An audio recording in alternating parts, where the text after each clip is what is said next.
the biggest difference of 70.3 and Ironman distance is the speed. So the speed is really much faster on the run.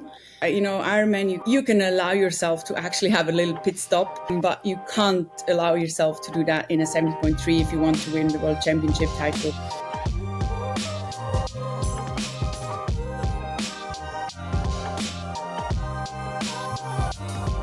Welcome to Fuel In Sessions, the podcast that delves into the science of nutrition, powered by Fuel In, the AI nutrition app that makes nutrition simple, personalized, and adaptive for anyone who exercises and wants to improve their health and their performance. We're going to share expert insights, training tips, strategies, and hopefully some laughs so you can fuel your best and reach your full potential. I'm your host, Scott Tyndall, and today I am joined by our Chief Fueling Officer, the GOAT, Daniela Ryf. Danny, how you doing? Hi, Scott. Thanks. I'm good. Just had a little morning run, and now I'm ready to talk about some nutrition.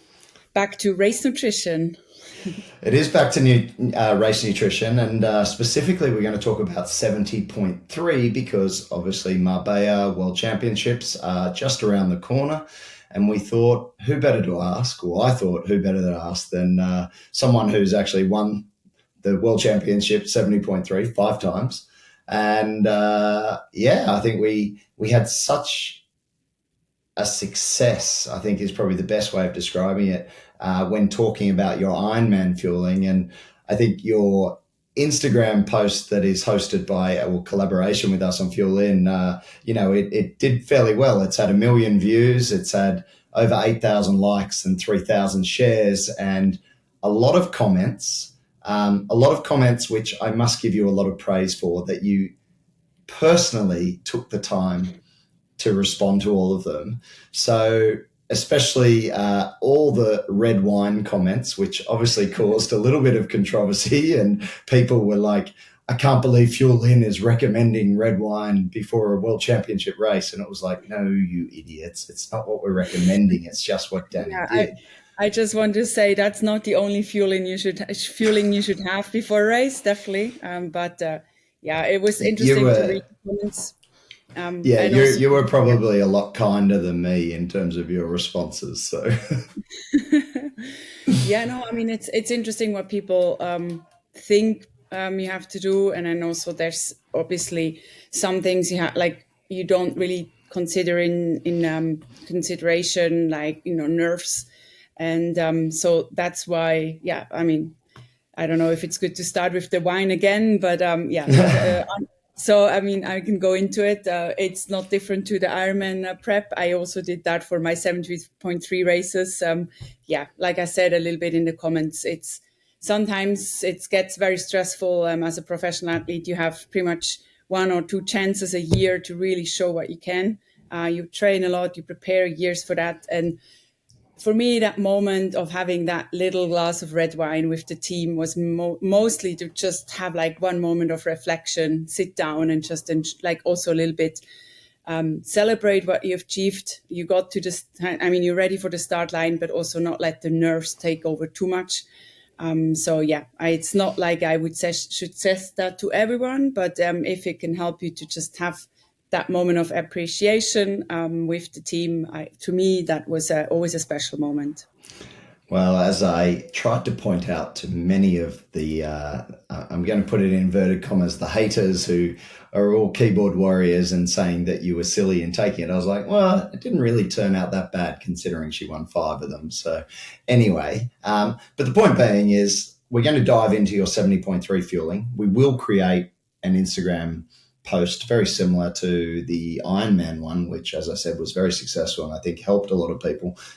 So I thought we'd dive into that, but maybe we're just going to reverse engineer this a little bit. So before we get into all the success and everything like that you did, do you have any horror stories from 70.3 racing, and in particular the World Championships, that you can sort of touch on? Yeah, I think the biggest difference of 70.3 and Ironman distance is the speed. So the speed is really much faster on the run. And that means your stomach is also a little bit more sensitive. it's a little, Ironman, you can allow yourself to actually have a little pit stop, but you can't allow yourself to do that in a 70.3 if you want to win the World Championship title.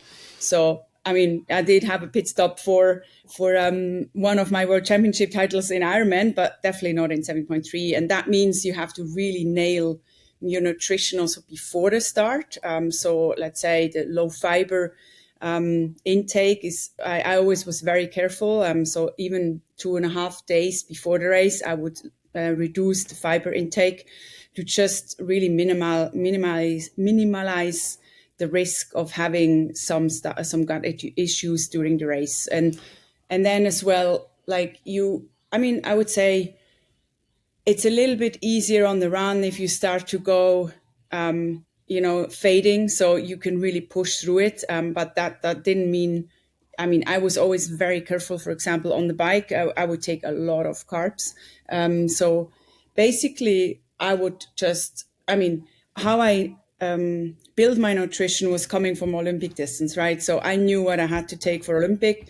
Then I would build it up for the 7.3. And when I nailed that, I actually doubled it and went for the Ironman. So that was pretty much how if you want to simplify it, that's how I did it. So I basically just took half of the amount for the 7.3.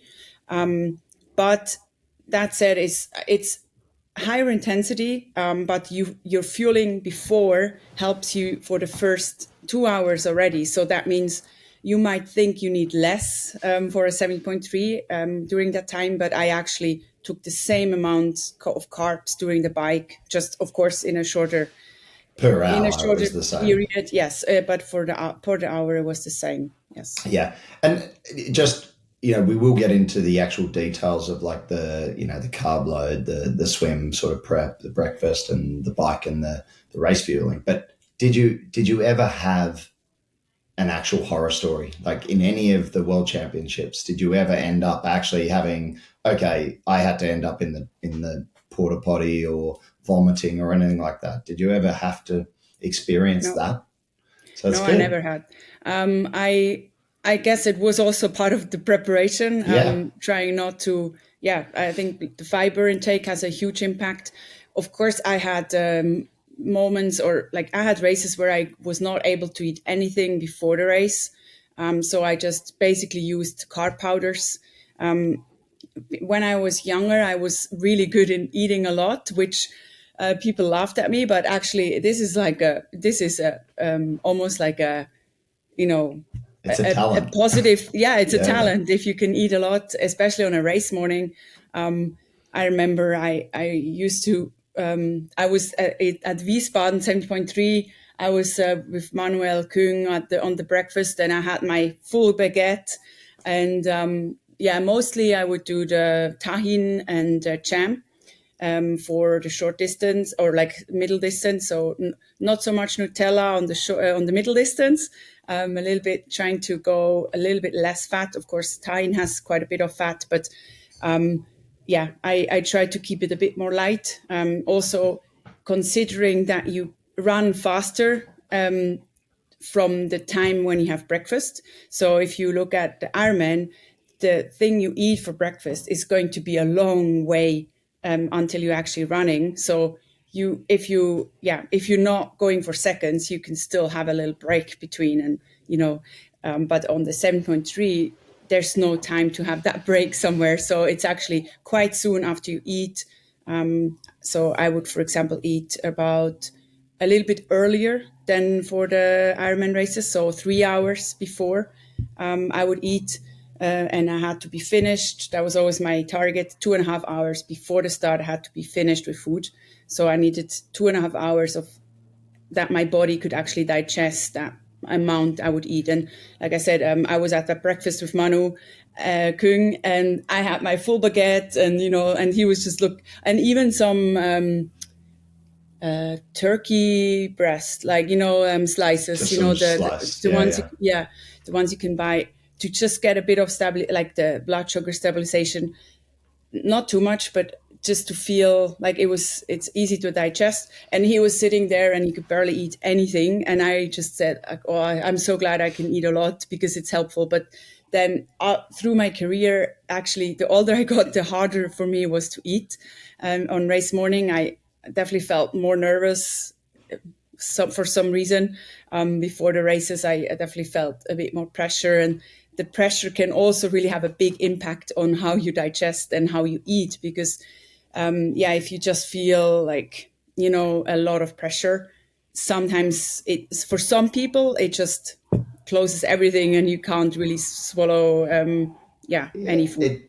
I mean, I'm sure a lot of athletes are listening to this thinking, oh, thank God, Daniela feels the nerves as well, because it is something that is experienced, I think, by a lot of athletes. And coming into Marbella, whether they're racing professionally or in age group, they're going to be nervous, and those nerves will have a significant impact from the nervous system and the way it sends the messages through the enteric system into around the gut, the blood flow into the gut and the stomach. It is all impacted by nerves. And it's funny hearing you say that as well, because I just finished talking to Holly about her experience.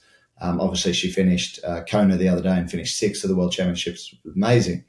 But she's been really experiencing difficulties with eating race day breakfast as well as her career has progressed. And I wonder if it is something, as a female, is it something to do with hormones? Is it just nerves? Is it just the nerves? And as you get a bit older, you start to think more about things. When you're younger, you're just sort of like, whatever, I'm just going to get on with it and do it. And it is interesting just to hear that you had that and Holly's got that and so on. I think it's also, or for me, at least, I felt before I was a little bit more extreme on eating. So I would have days where I would like overeat. And then that actually maybe is not a good thing, but for training, it was a good thing because my body could overeat. Where over the years, I started to get a more healthy relationship to food. Also never had like that urge again to really like eat too much. I just felt like I could always eat. So I had it was more healthy, to my relationship to food, and but that made it also that I didn't really have these days where I just ate way too much. And so that's why my body was just also really not used to it anymore, I think. And I mean, I always loved eating, but it was like more that I started finding joy in quality and not quantity. And before I loved eating a lot. So I was just like, oh, bring it on.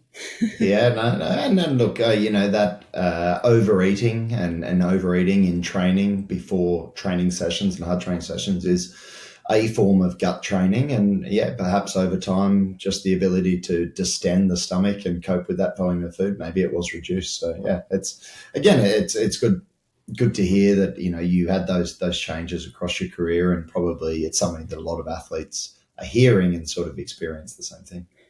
Yeah, maybe use Christmas to train the overeating again. So you have an excuse, Exactly. Now, I remember before we get into the actual details of your carb load and race day breakfast specifically and so on, but you did have an experience of bonking in Kona in the full distance Ironman. Did you ever have any experience of bonking in the 70.3 distance? No, I think there I quite nailed it. Also because I did a lot of, we had that discussion with the fasting training. So I knew worst case, I could run a half marathon without any food.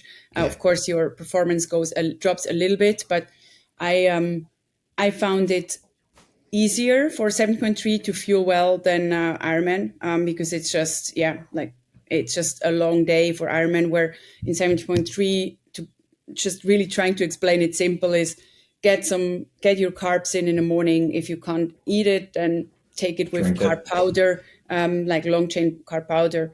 Then on the bike, just nail I used to take 140 gram per hour. So for 2.5 hours. Don't give it away. Hold on. Don't sorry. give it away. I mean, I'm just okay. No, it's cool. Nail the bike, and then the run is not really. I mean, you can get it through. It's carry some gels, but in the end, worst case, just get the fast sugar in, and you'll be fine. So I think that's why I also loved 70.3 racing because you can just push hard.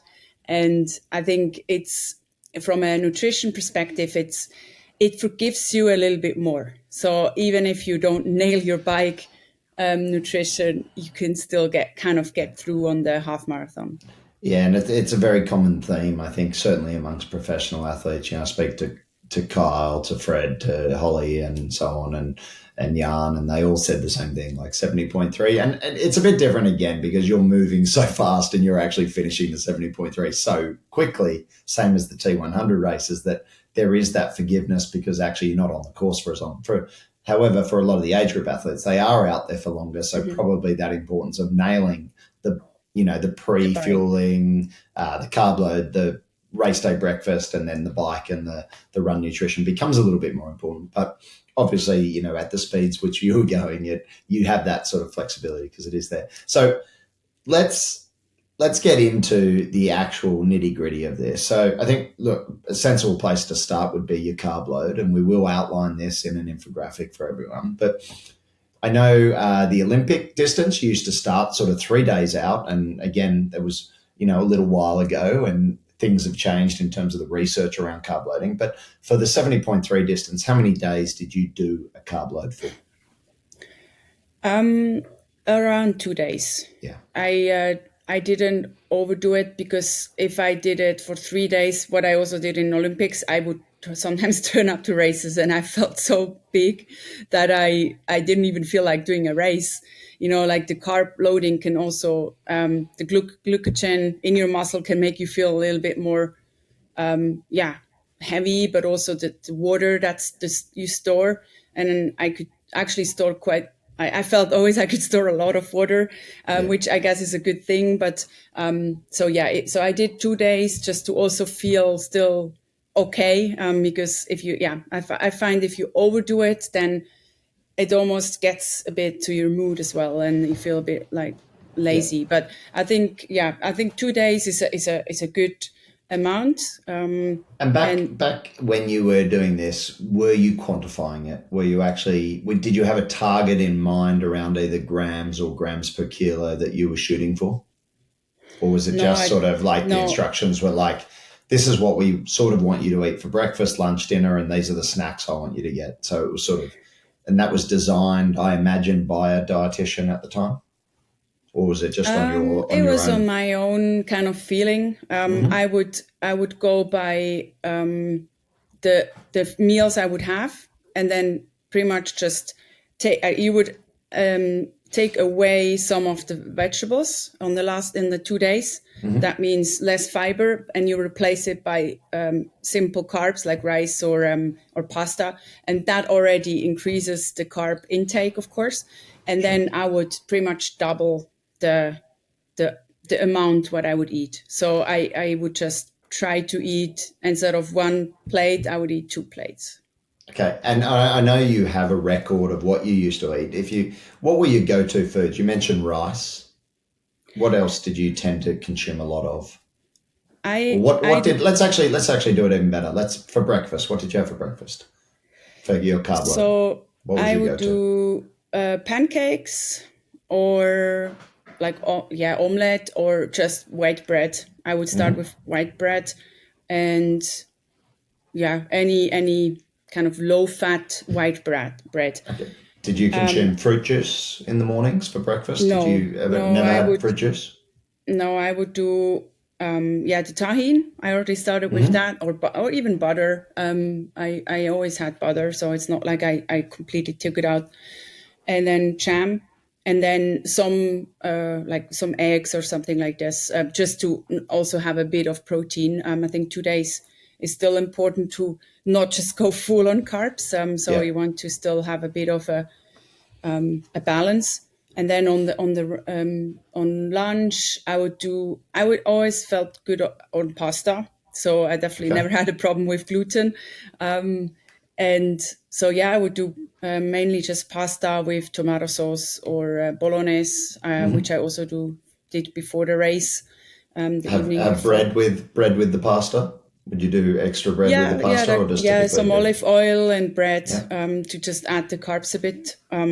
And And then how much are we talking in terms of grams? Like if you were to estimate, was it if it was either the hard pasta before it's cooked, or was it a couple, 2, 3 cups of cooked pasta? Do you think, was it spaghetti, or was it what would you go I for? never liked spaghetti. They're hard to go like to get in. So I'm big on like fusilli or Yeah, the bigger noodles because they're, I don't know. like It's, I mean, penne, that's penne, all no penne not, because the sauce doesn't go so well sit on the in it. penne.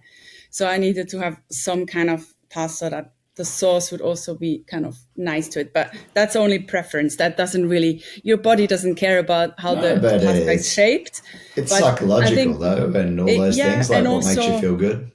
find the pasta or whatever, like the how you feel you can eat eat it the easiest, Yeah, so if you feel like the bent ones go with the spoon, you can eat better, then just go for them. So, and then also be flexible, because there might be some restaurants, they might not have that specific form. So yeah, don't be too picky. I think it's always important to stay a little bit flexible, especially when you're traveling. But and yeah, then I would dinner, say on similar. grams, you were asking about grams. Oh So yeah, let's try to make it yeah, I mean, I wish I would have. I mean, sometimes it was hard because that back then fueling didn't exist yet. So I was just guessing. But I would say definitely 200 gram, but like uncooked. So yeah. that's, Yeah, yeah, so per that's 100 like grams 1,000 of per 100 calories. grams of uncooked pasta is going to give you, I think, around 70 grams of carbohydrates. So yeah, if you're having 200 grams, it's probably 140 grams of carbs in that meal, plus some bread, depending on how much bread. And we will break Yeah. it down, and we'll get the actual list of what you used to use. But yeah, and then would you repeat that at dinner? Would it be the same meal, like Yeah. And then, I mean, tomato based pasta? yes, I would mix it up sometimes, so with like bolognese, like, so have a little bit. 2 days is still, I find still okay to have a bit of Yeah. meat or chicken. Actually, tomato sauce and chicken, I worked really well for me. Yeah. If I ate too much rice, every time when I was in like in Asia, I struggled because rice would kind of make me not go to the bathroom, which then yeah, is not a good thing if you can't go to the bathroom For before the sure. race. So that's, I think it just shows its preference. In the end, you have to find the carb that you feel good with. And if, I mean, I know Jan ate a lot of rice, so rice can be great. It's definitely maybe the healthier carb option. But to me, it was, I don't know, I mean, pasta is not really the healthiest thing to eat, but for the race, it's perfect. To me, it was, yeah, the way to go. Yeah, I think, look, I mean, this is the thing. Like, there will be this. I think people are either pasta people or rice people when it comes to Yeah. carb loading. And I think then throwing in things like bread, or whether you consume bread or then other carbohydrate products within that day, did you also start to consume some carb drinks? Would you use a carb drink during that? Yes. So, Yeah. So yeah, I would start to, yeah, pretty much when the press conference is on, you always see the athletes with the bottles. That's normally when they carb loading. yeah, So, yeah, especially when you're having meetings and you're on the road, it's very easy to forget to eat regularly. And if you have, I mean, if you're at home, it's easy to have some snacks and you just eat some, little bars. But if you're on, yeah, having meetings, you're out there with the media, you forget to eat. So it's very helpful to have these bottles with you. And then you yeah. just, I mean, just a basic like long chain carb powder that doesn't really spike you too much. So you don't want to go the ones with the too much glucose on it, because if you start with that already 2 days, you're going to be all hyped up and tired on the race day. So I always try to go like take the low glucogen powders So yeah, some of for the, that. you tended to use some of those, like cluster dextrin or something like that, the Yeah, highly like branched. maltodextrin. Yep, Yeah, yep. the And then 19. I mean, I think you made a couple of really good points there for athletes who are listening to listen to. Is, you are going to be out and about. You're probably going to be at the expo. You're going to be walking around exploring Marbella. Don't forget to take drink bottle with you, some packets of carbs in the form of drink mix, maybe some gels, some chews, because they're readily available. They're easy to get in. you probably are used to using those already because they're probably part of your race day strategy in fueling. And so using your same race products, it also can be good. And look, Danny, to be honest, I will recommend them if they're using Morton, if they're using Precision, if they're using SIS or whatever in the race. I will often just recommend them use that the day before as well for that carb load because they're comfortable with it. It's easy to get in. That 24 hours before, that's your real go-to carb load. For a lot of athletes, 24 hours the day before is enough. Obviously building up the total amount of carbs, but that 24 hours before, if they're comfortable with their race drink mix, I'll always encourage that. And I think to your point, it's such an easy way to hydrate, but also get the carbs in without feeling incredibly full. So I think it's a really good takeaway for anyone who is going to Marbella. Yeah, and also not forget the salt. So even salty snacks like salt pretzels, I always liked a lot because if I eat for 2 days like all these sugary things, then you don't want to go to race day and be already fed up with them. So I try to implement also salty snacks. Salt pretzels are actually one of my go-tos because they're also easy to bring with you. They're very easy digestible carbs, basically same than pasta. And then you have a bit of, some other flavor than the sweet ones. Yeah, and I think breaking it up, as you say, like finding what allows you to get the carbohydrate amount in. And, as you say, you were pretty honed in. You knew what sort of you needed to get you through. Thankfully now, with Fuel In, we sort of map it out very clearly, breakfast, lunch, the snacks, all that, and give them the targets. I think your point around the protein's interesting. Whilst you still ate some protein, did you purposely start to bring it down? Yes, compared to normal? The day before, not so much anymore. Maybe I would say, in a bolognese, you have a little bit of protein, but it's not huge. If I only ate carbs, I would feel like, almost a little bit too much bust from all the carbs. So to me, I don't know, maybe it's mental, maybe you see it actually on the blood sugar. Your blood sugar spikes a little bit less if you have some protein, but then you don't want to have a steak the night before.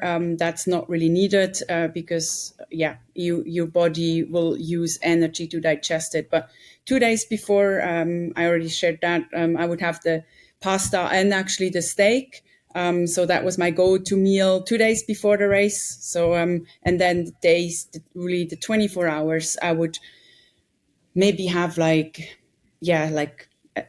chicken breast for lunch with the pasta. So to just have a bit of protein mainly to stabilize. Yeah. Look, the reason what we're working towards now with the updated sort of algorithm is that we are going to start to reduce. Typically we're recommending somewhere between 2 and 3 grams per kilo body weight of protein, and at the moment that amount still will stay on even race day or the carbohydrate load day. What we're working towards is actually bringing that amount down to around 1.6 grams per kilo, and the reason purely for that, actually, as much as anything. Yes, you still want to take in some protein. I think just, it makes sense taking in some protein, whether it's for stabilizing blood sugar, but also providing just some extra energy. Most athletes are going to be out there for 5.5 hours. It makes sense to have some amino acids in the system. But also the reason we're reducing it is actually just to allow them to take in the extra carbohydrates, which, you're dropping the protein, but you're massively increasing the carbohydrate intake to at least, all athletes are getting a minimum of 8 grams per kilo. That amount for a lot of people is just difficult to eat just purely on the volume of food. And if you're then taking in a huge amount of protein, as we know, protein keeps you very full.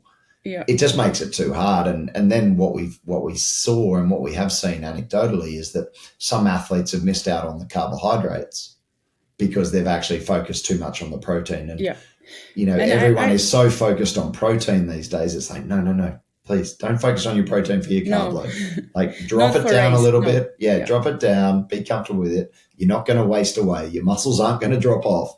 Focus on the carbs. Get the carbs in. Get yourself topped up. Yeah, definitely. And if you say 1.2 per kilogram, I'm 65, around that, and that's still quite some protein. That's still, so it's, I definitely wouldn't say. I probably had maybe even less than that. Yeah. So yeah. I think we're gonna set the floor at probably 100 grams. And look, it's up to the athlete. If Yeah. the floor, if you're a lighter athlete and it says 100 grams of protein, and you're like, I don't feel like having that the day before a race, fine. Like, yeah, as long as you go back to eating, the higher amounts of protein post race, then it's not going to pose a problem. I think, again, we can provide guidance with the nutrition plan, but as you said, there's always the individual who says, no, actually, I feel better with this, or I feel better with this. It's a nice framework. I'm going to go with it. If you have a great rate, it's a bit like the red wine, isn't it? Yeah, we're not recommending red wine, but in your case, it worked 2 days out from the race and you felt very comfortable with it, and it had clearly no detrimental impact on you. So who am I to say, no, you shouldn't be drinking red wine if that's what you want to do for the psychological aspect of it. Yeah, I think it's a lot about also the rituals, trying to feel comfortable without having such a strict ritual that you can't do it if you're traveling. So is that balance between feeling like what you have to take, and just once you nailed it, just try to repeat it. And that's how I did it. I found, it was 2:14 where I felt in 70.3, like, oh yeah, I think I got it. And I never changed anything anymore since then. So I just stuck to what really worked. And if you look back then, probably not many took that many carbs, but I felt like, I need that many. And so I just did it like this. Yeah. And so carb load, okay, 2 days of carb load, you gradually reduced protein as you got closer, 24 hours. You kept your carb amount roughly the same. That all goes well. Race day breakfast, you wake up. You said for 70.3, you would start your breakfast 3 hours before. That is definitely in line with what we recommend with fueling. For Ironman and 70.3, we'll say generally 3 hours before and start to get it in. What did breakfast look like for you? What was your go-to? I did the white bread, so baguette or whatever, felt like not too hard to eat, smooth, having a lot of inside kind of soft tissue or however you call that in a bread.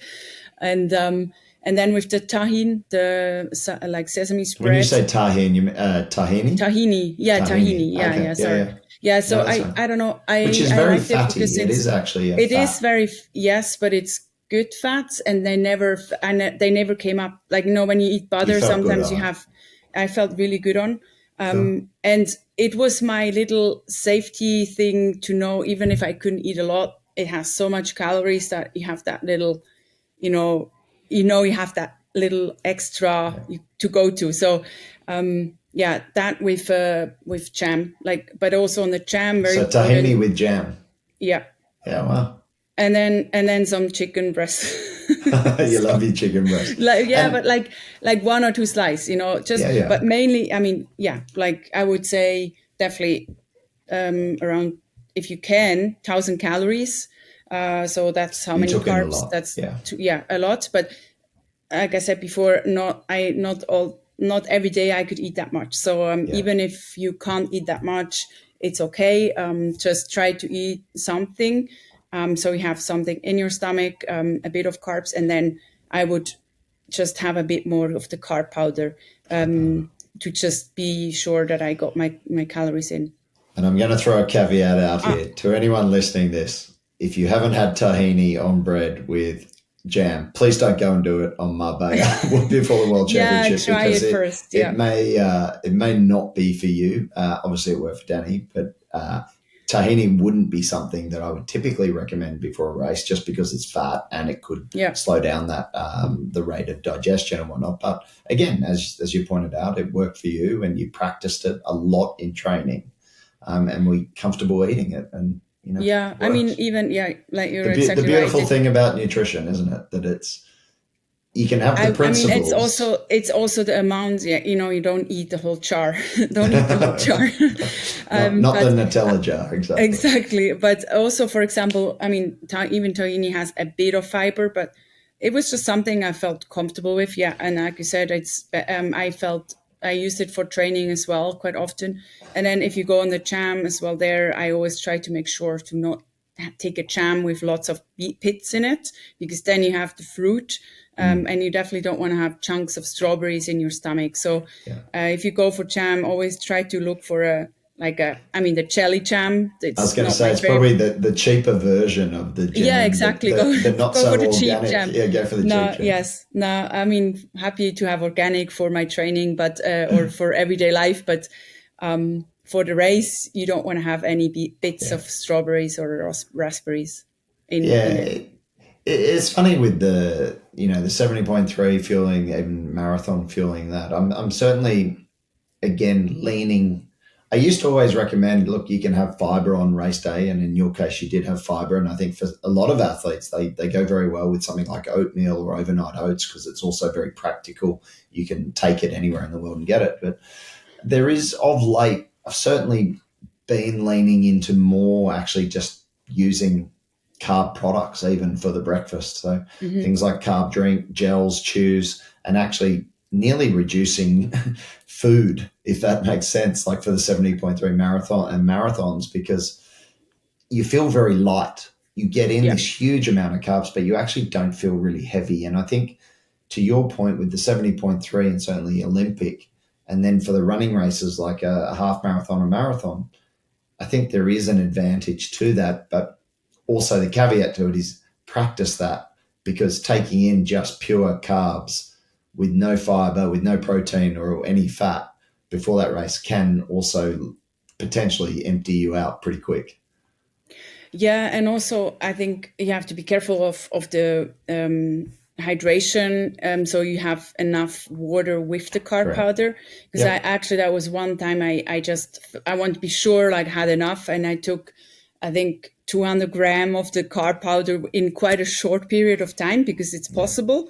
But then about an hour later, I started to go dizzy, and I probably had not enough water with that amount of carbs, because you have to think, like, in your body, it needs to, like, Did you digest. get GI issues when you did that? Did you get diarrhea? No, I felt more dizzy. felt like I was about to drop out, like really blurry and everything. And so I had almost like an overdose of carbs, because I took them in a too short of a period. And but some athletes will experience, I imagine what that is what we call rebound hypoglycemia. And so some athletes will experience this. This is typically why we don't recommend taking in a large amount of carbs, 20 to 30 minutes before a race, because that's actually when you could get this sudden drop in blood sugar and experience that lightheadedness and that sweating and that. And that's why, 3 hours, probably trying to finish it at least 2 hours before, and then, 10 to 15 minutes before maybe having your last carb product in the form of gel or drink. Yeah, I mean, how I did it, I did the like solid food with a bit of carb powder until 2.5 hours, and then have some lighter dosed carb powder just from 2 hour to 1 hour, and so just to have, but not very high dosed anymore. Just a sip. And then exactly, and then have that gel, like you said, around 20 minutes, 15 minutes before the start, because that's going to get you ready for the start. Can I ask what gels you did use back then? What were you using? Because none of the current, I mean, everyone, we all know Morton and SIS and Precision and all these gels now, but what were you using back 2014, 15, 16? I used different ones, tried them all, and definitely, remember the fatty gels as well. I didn't go well on them. The GU were quite good. GU was always very popular, weren't they? And they're still around today. It's very small amount of carbs actually as well, isn't it? It's only like 20, 22 grams of carbs per gel, which you look at some of these gels these days with 50 grams in them, and it sort of leaves them. Yeah, but I think if you do them regularly, like that's, you have to carry more. But in the end, you have to, if you take gels, so that's 50 gram in once. Yeah. Yeah.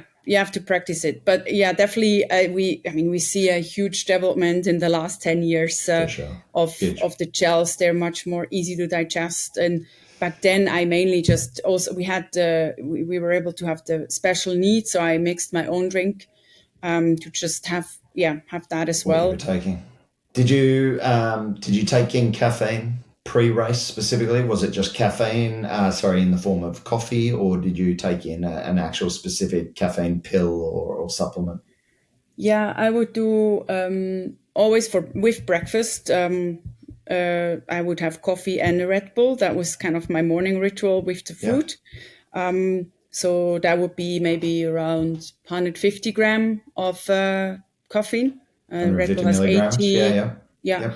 And then I would do another 200 gram around 45 minutes before the start in tablets. And that was in tablets. Yeah. Around And 45 then, minutes before. Okay. yes, yeah. And then I would have caffeine gels as well on the bike. Yep. On the run, I was always careful with caffeine just because I felt especially with already being nervous, and even on the race, you can be nervous. Like, for example, I remember when I had people telling me, it's like tight, I would feel it in my stomach. So if someone would tell you, she's coming, like you have only, I don't know, 20 seconds, I could feel it in my stomach. And if I added caffeine to that, it would not go well. So Yeah.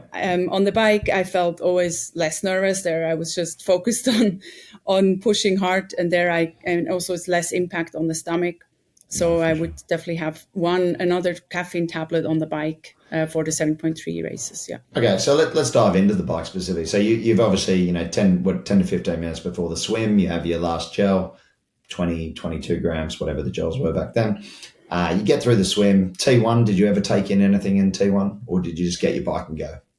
No, I don't really understand why they do that. I mean, I don't think too many pros do it anymore because it's so fast. So I don't think yes, I mean, so you straight have to on the focus bike. on get your suit on as fast as possible and jump on the bike. And if you're fast doing that, then you can have your first sip or gel very fast on the bike. But yeah, of course, as soon as you're on the bike, you start to have the gel. I would start with just having my drinks. So I would have always what was your bike setup? How many bottles would you do the World Championships with? So I had always the same system. I had my bottle in the front with the drink system, which I could refuel. And then I would have to concentrate on the back. So in 7.3, that would be only one bottle. So I would have all my calories, or actually I split it in 3. So I always looked at it as hours, or let's say 30K. I would always say 30K, 30K, 30K. I break it up. And that means one bottle per 30K. So you have the 3 bottles for a 7.3 race. For me, it was 2 hours 20, something like this. So that was my go-to. And with that, of course, if it's hot, you have a bit more. So I was flexible because I would only carry my calories, but the water, you can also get extra from the aid station. So I try to always carry the least amount of weight because you don't want to carry too much weight. So I had the first bottle was already prepared for me in between my arms. I could drink that in the first 30K. And it was also important for me. Like I knew at 30K, I needed to have that bottle done. So it was like I knew when I hit the 30, this bottle needed to be empty. And then I would refuel from my buck with that concentrate bottle, pour half of that in because there were 2/3 left, pour half of that in my mixing bottle in the front, and then fill it up with the aid station. So obviously you do it at the aid stations. That's not always exactly at 30K, but in general, you need to just know that calories from the first 30 need to get done. And then, fill it up. And the first bottle, how much carbs was in it? You said 140 grams was your target per bottle? Yes. No, it was... so the total, I have to actually check quickly. I had the 200... So in my 3 bottles, I had 230 grams. Yeah, so now you can make the calculation. How much do you say? 230. 230. Okay, so you had 76 grams per bottle. Yeah, And then did you around take in that. anything more than that on top of that? So I had that, and yeah, exactly. I had that in the drink. Plus, I had about 6 gels as well to add. So So 2 per hour? yes, Okay. And yeah. can I ask which gels they were? I mean, just like 25-gram Yeah. So an extra gels. 50, Yeah, an extra yeah, 50 per hour. So you're probably taking yeah. in what, about 100, just under 130 grams per hour. I think 230 plus the 190 on the bike, or like almost 200, 6 times. Yeah, I think 25. my gels had 25-gram. And Ah, then if okay, you okay, go, yeah. yeah, I think maybe it's 100. So if you do the 2 gels, then you're at around Yeah, it was about just 130. under 130 grams. So, Yeah, yeah. okay. And so I like that system of having the concentrated bottle is always like, it's always like this question mark I've got. Like, I think some athletes handle it really well and they do it and they execute it really well, whereas other athletes don't and they mess it up really badly and then they give themselves GI distress because they don't dilute the bottle enough. Yeah, of course. But And that's that's why I said, like, you refill two, like if it's 2/3 is like one bottle of concentrate. So you put that in, and then you have to definitely refill it. Like, and then because you have two goals, right? You have to hit the carbs, but you also have to hit the the water fluid. intake. Yeah. And if you don't, I mean, the good thing about this system is if it's really cold, so then I would go with the 3 bottles. So no matter what, that was the minimum. I Yeah. had to drink the 3 full bottles. If it's really hot, you can adjust, because if it's really hot, you sweat more. So you need a bit more salt, and actually the calorie intake doesn't increase. So it's important to always have the same calorie intake, unless it's, yeah, I mean, if it's super cold, you might even need more calories. But if it's always hit for the same calorie intake, but then adjust a little bit with the hydration and the salt. Yeah, and that's it's always it's always like I used to be a big fan of the hydration systems, but more recently because I think the cages, the bottle holders have got so much better with the top and bottom. Which did you have the ability to have the top and tail sort of bottle holders back in 2014?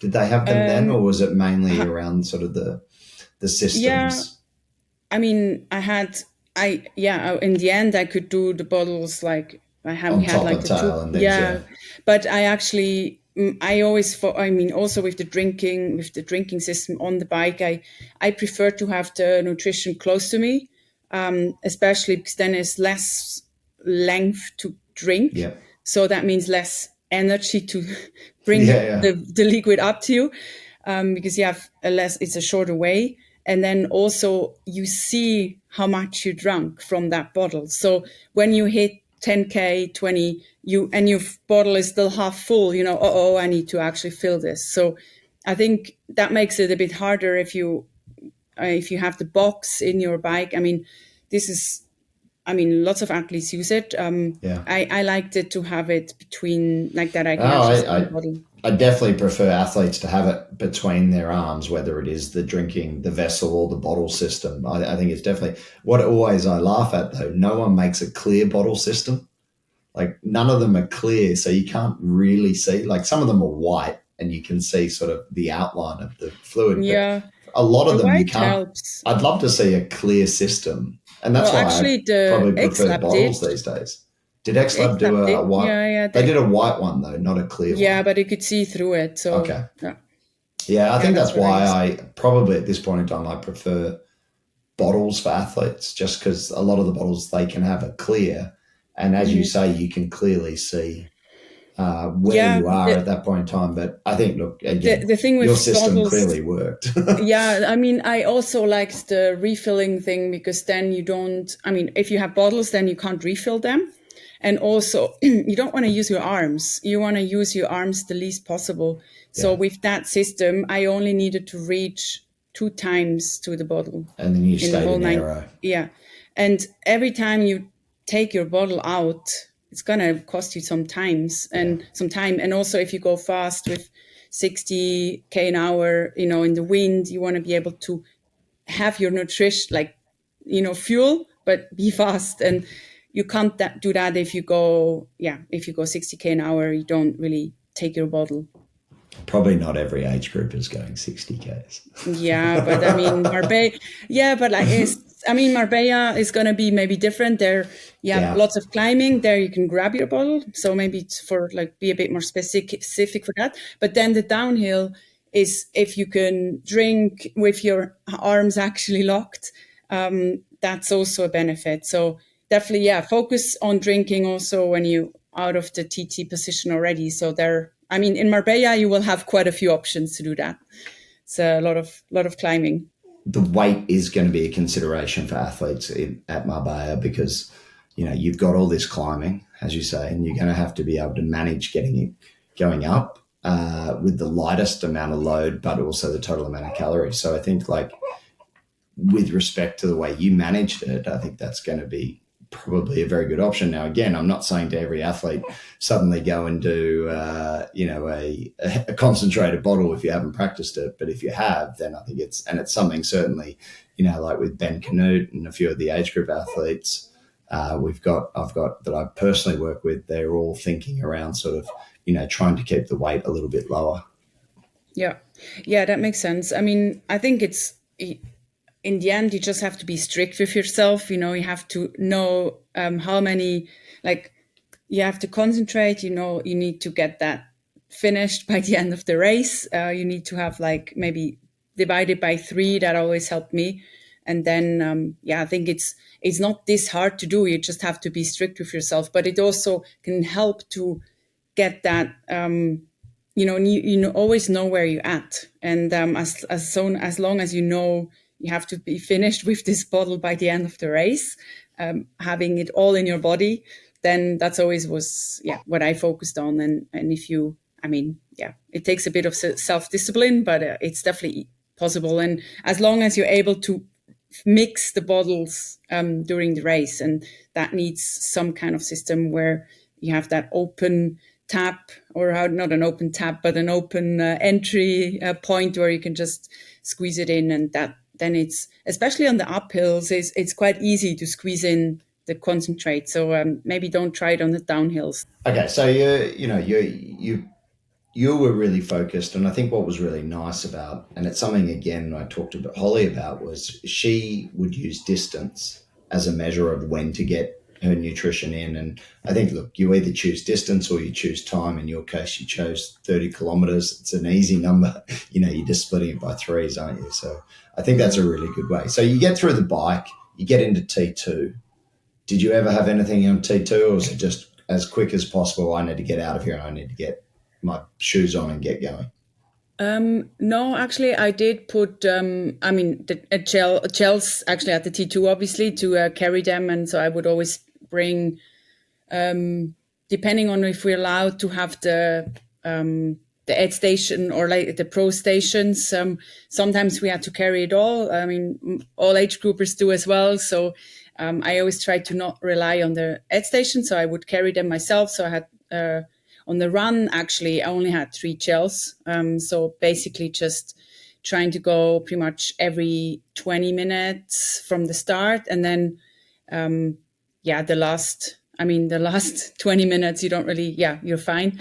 And so in T2, I would have some little drink, which I would premix, because that's actually one, sometimes it was the only time you could still get that drink without having how do you say, like in the on the run, sometimes you're not allowed to have the pro station, so that was like a little extra. I would have that sometimes, but if you kind of feel already full from the bike, I mean, basically you have the chance to also fuel on the bike, then it's basically just get the gels and then run. So that's what I would do. And if I need it and I felt like, okay, I need more energy, then I would have that bottle just to carry for the first 2K or 1K.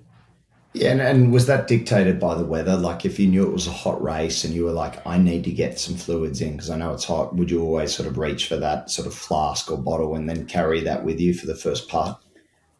No, I would actually more focus on it was more like a carb thing. So, I mean, and how do you say, like the water you can get anywhere, like, right? You can get it right on the bike. You have lots of options to take fluids in.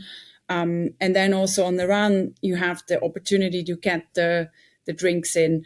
But what you don't always have the opportunity to get in is the energy. And especially, I mean, you might be lucky that the gels presenting at the aid station you like, then it's no problem. Then you also, I would still carry always something with you because you just don't know. Maybe they run out, they have something else suddenly. I never really tried to depend on like the others. I tried to depend on myself. And so I would carry what I needed.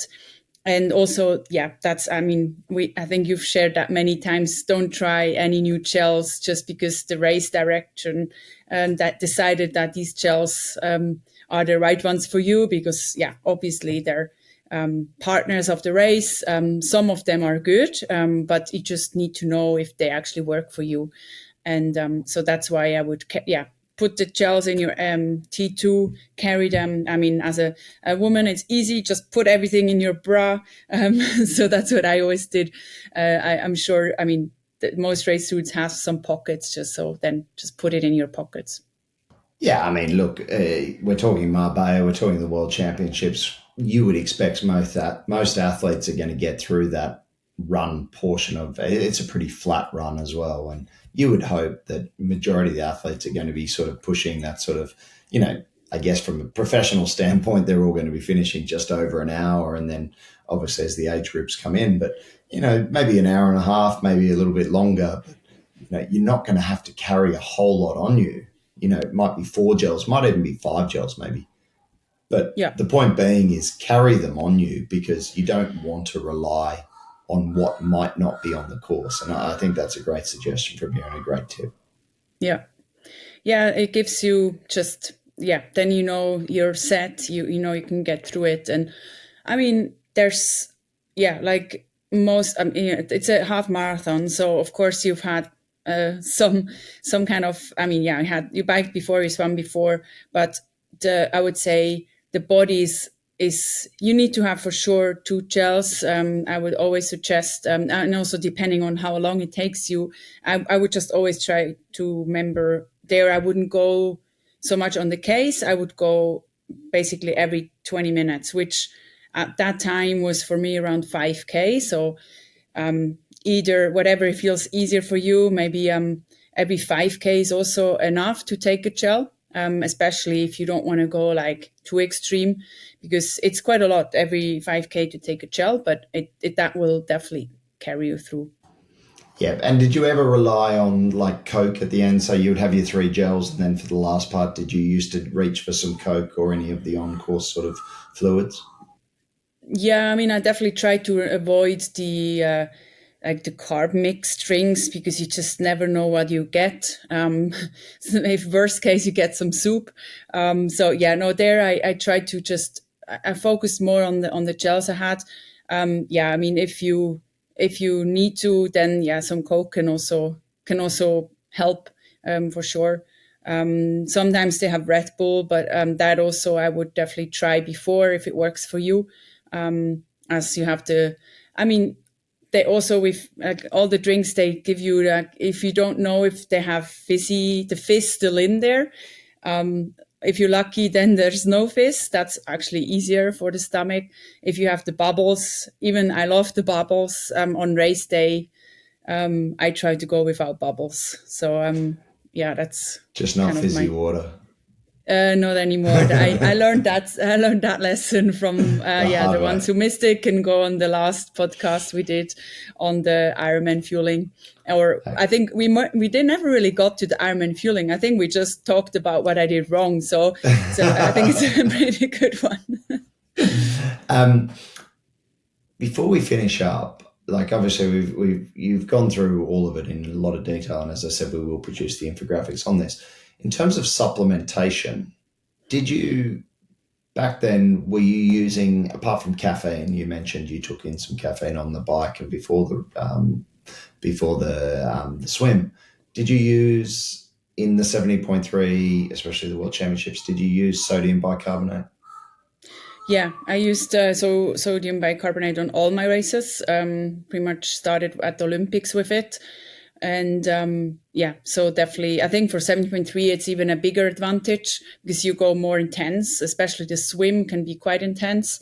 So you're already in that lactate threshold in a swim. And then, yeah, I mean, same on the bike, you're definitely going hard. And you want, if you, it felt, to me, it helped me to, yeah, to trying to get that lactate down. I always did it before the race, so not during. So I don't know. There's Okay. different strategies. Yeah.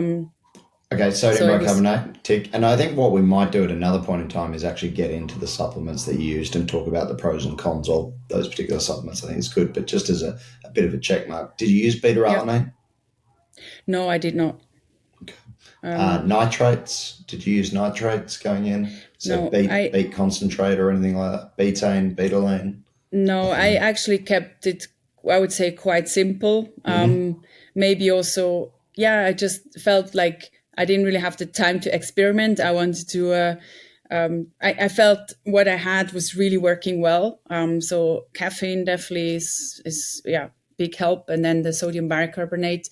And that's already a lot, you know, you don't want to overstimulate your stomach. And that's what I was like, you might get that 1% of benefit in some studies, but yeah, and then you're running to the toilet and then you lose 2 minutes. So that to me was always, yeah, there's definitely lots of things you can try, but in the end it was also about just, yeah, be consistent. And that's why I also was careful on trying new things, just because, yeah, you just don't know how they react on race day. That means you have to pick some races where you try out things.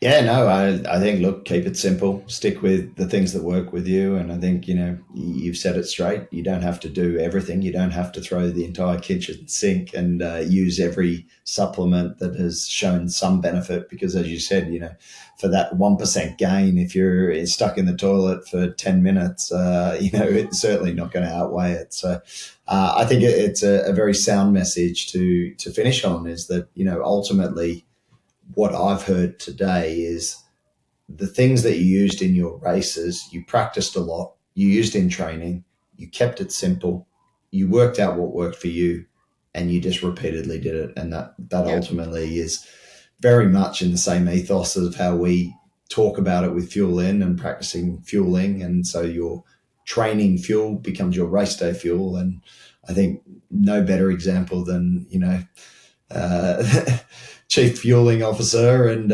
five-time 70.3 world champion, with your advice, Danny. So, yeah, I really appreciate you coming on the show today, giving your words of wisdom. You can probably hear my child in the background starting to scream, so I probably need to attend to him. But look, I always find it fascinating talking to you about what you did in throughout your career and how it evolved, and the simplicity at which you approached it. So thank you very much. And Thank you. if you want to add anything just before, just maybe even wishing the athletes all competing. I think last time I looked, we actually have 151 athletes competing at the World Oh, wow. Championships That's great. representing Fuel In, which I would like to think is probably the largest team, if we want to call ourselves a team, actually represented at the Ironman World Championships. So, yeah, maybe throw Yeah. him a good luck message, and Yeah, we'll finish definitely. it I there. mean, today's Thursday. I mean, I don't know when we're gonna play it, but definitely last. It's not long now, so yeah. Good luck for the last preparation. Stick to what you've planned. If you listen to this, don't throw everything around and try everything new. But yeah, definitely wishing you the best luck on race day. Stick to what you've prepared, and I think with Fuelin, you definitely have a great base where you already know on how much you need. And I think that's most important. Just focus on your carbs. If you get them in, then you're going to have a great race. I'll be there spectating and also commentating for the women's race for Ironman. So I'll be running around, maybe on the boat again in the morning. I don't know yet. We'll talking where I'll be. But yeah, looking forward to cheer on you. Awesome, Danny. Well, thanks so much and enjoy the race. We'll catch you soon. See you, yeah.